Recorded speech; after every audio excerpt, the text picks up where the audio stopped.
we believed as Meru MPs that number 2 is supposed to take that place of number 1.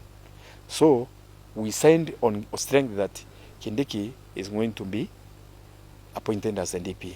But from the time we passed that impeachment, things are not as they were. There is a lot of lobbying from various sectors of societies. A number of tribes, communities are lobbying to have their own, to be number 2. I'm concerned because you see now, we are hearing of somebody like Irongo Kangata. They're even calling us, they're robbing us to support them. There is also a majority leader, Kimani Ichung'wah. There is Anne Waiguru, the women caucus of governors. They are up in arms, saying that according to the speech of William Ruto, president, and he promised them that the next deputy president will be the woman, will be a woman. They are also mentioning Grandes Wanga, and also sometimes they even bring the name of Raila Odinga in the scene. So when they bring all those things in Kimeru, is what we say, Mambura ya kuyanyenje.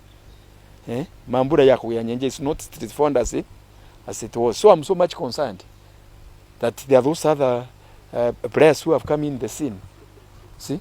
So it shouldn't be as that rumors and as it was at that time, because he was number 2. Let's number 2 take from number 1, because number 1 has been impeached as the deputy president.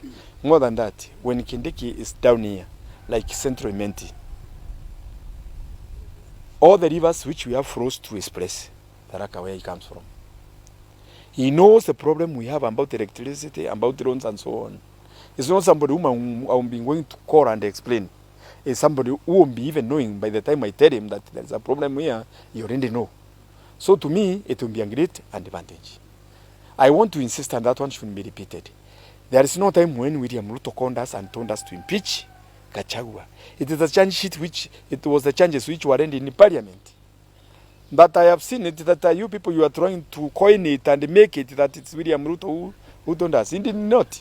He did not tell us. We have our own brains. We have our own consciousness. And by the time I was saying that Gachagua will not be impeached, I wanted to be remembered. I had no idea, and I didn't have that rumor that it's Kindiki who is supposed to be the deputy president. If it's not Kindiki, I could not have voted out Gachagua. Our wish, the moment I started thinking the opposite, it means